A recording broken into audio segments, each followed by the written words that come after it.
2024 लोकसभा चुनाव की तैयारियों को लेकर बीजेपी के खिलाफ महागठबंधन ने रणनीति बनानी शुरू कर दी है। पटना में नीतीश कुमार की अगुवाई में जिस तरीके से सभी विपक्षी खेमे एक साथ आए, उसके बाद लगा कि 2024 में मोदी को टक्कर देने के लिए महागठबंधन जरूर तैयार हो जाएगा। लेकिन दिल्ली के सीएम अरविंद केजरीवाल ने सबसे पहले काम बिगाड़ा और ऑर्डिनेंस के मुद्दे पर कांग्रेस के साथ उनकी बहसबाजी हो गई, जिसके बाद अरविंद केजरीवाल और उनकी पार्टी के नेता बैठक छोड़कर बाहर चले गए और फिर ऐलान कर दिया गया कि आम आदमी पार्टी ऐसी कोई भी मीटिंग में नहीं जाएगी जहां पर कांग्रेस होगी। मतलब साफ है कि महागठबंधन की पहली महाबैठक में ही एक दल ने किनारा कर लिया। वहीं अब दूसरी तरफ पश्चिम बंगाल की मुख्यमंत्री और टीएमसी की मुखिया ममता बनर्जी ने भी महागठबंधन की बैठक के बाद सबको महाटेंशन दे दी है, क्योंकि ममता बनर्जी ने बंगाल पहुंचते ही कांग्रेस पर जमकर हमला बोला है। बता दें कि ममता बनर्जी ने कांग्रेस और सीपीएम पर जमकर भड़ास निकाली और बीजेपी के साथ ही कांग्रेस और सीपीएम को महाघोट बता डाला है। ममता बनर्जी ने अपने बयान में कहा कि हमारी खिलाफत के लिए तीनों ही दल साथ आ गए हैं। हम दिल्ली में सत्ता पर बैठी बीजेपी के खिलाफ महाघोट यानी महागठबंधन बनाने की कोशिश कर रहे हैं। मेरे बारे में शब्द भी कहने वाले महाघोट को मैं तोड़कर रहूंगी, जिसके बाद दिल्ली हो या फिर बंगाल में केवल महाजोत ही होगा। बीजेपी तो झूठों की पार्टी है, इसीलिए उस पार्टी को कभी भी वोट ना दें जो लोगों के लिए परेशानी खड़ी कर दे।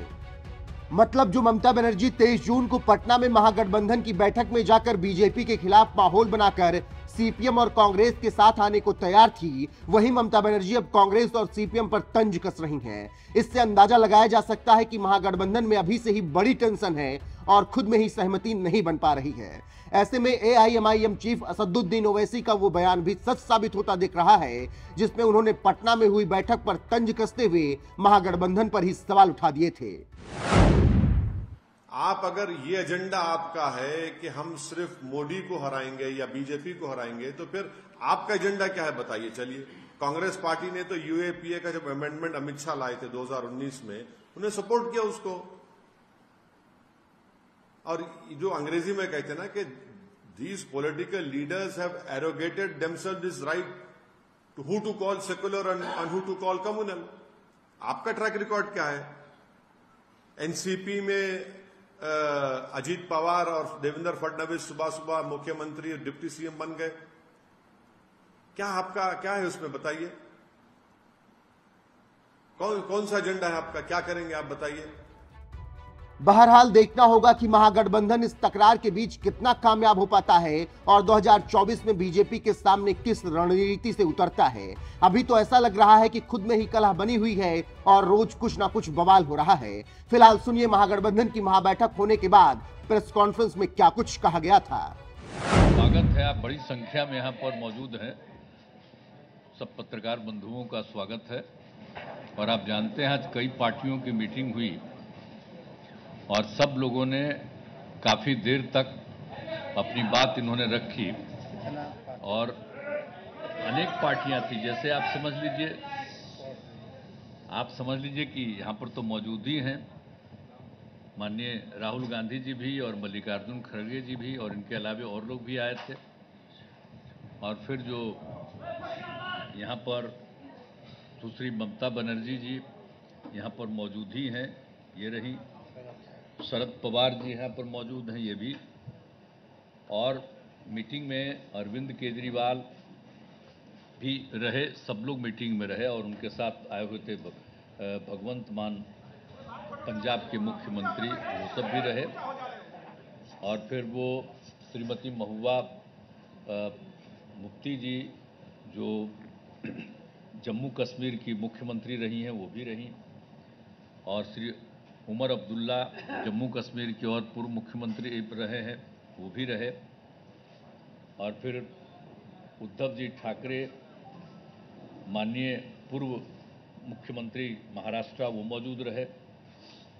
और बाकी जो सब लोग हैं, सीपीआई वाले श्री डी राजा जी, सीपीएम वाले श्री सीताराम येचुरी जी, और माले के श्री दीपांकर भट्टाचार्य जी, ये सब और अनेक लोग यहाँ पर इस मीटिंग में मौजूद रहे।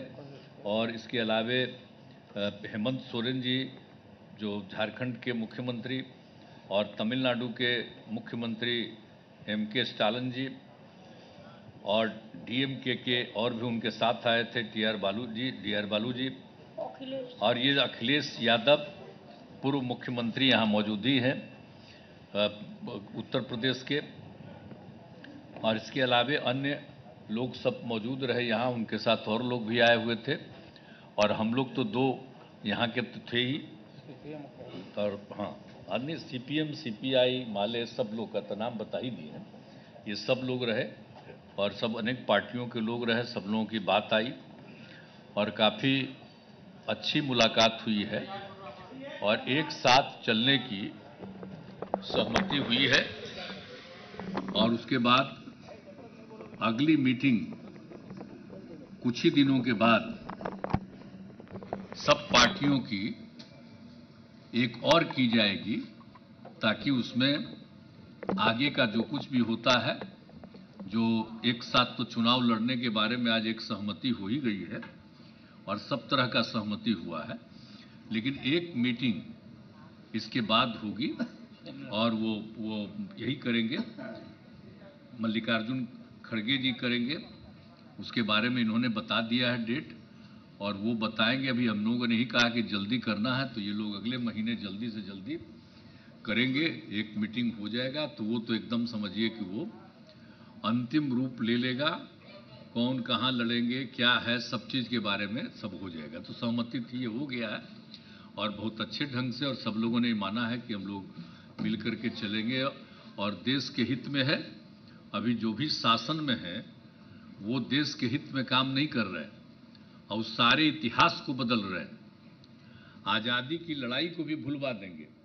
तो एक एक चीज़ जो काम हो रहा है उस सबको लेकर के सबकी चिंता है, इसलिए सब लोग एकजुट रहेंगे। तो आज बहुत अच्छे ढंग से बातचीत हो गई है और हर चीज़ के बारे में, कोई भी किसी राज्य के बारे में भी, वहाँ की सरकार के बारे में कोई एक चुनौती आती है तो सब लोग एक साथ कहे कि नहीं साहब सब लोग रहेंगे। तो ये सब बात हो गई है। तो इसलिए हम तो सब लोगों का अभिनंदन करते हैं, सब लोगों को धन्यवाद देते हैं। चूँकि हम लोगों ने बैठक बुलाई इसलिए हम शुरुआती तौर पर कह दिए, अब बाकी कहेंगे, अब बाकी सब आप पूछिए, सब लोग ही खुद भी कहेंगे। तो हम तो कहेंगे कि जरा सा राहुल गांधी जी से कि थोड़ा आप भी बोल दीजिए और सब लोग से बोलिए थोड़ा। हाँ, हाँ, आप ही बोलिए ना, अच्छा रहेगा, आप ही बोलिए।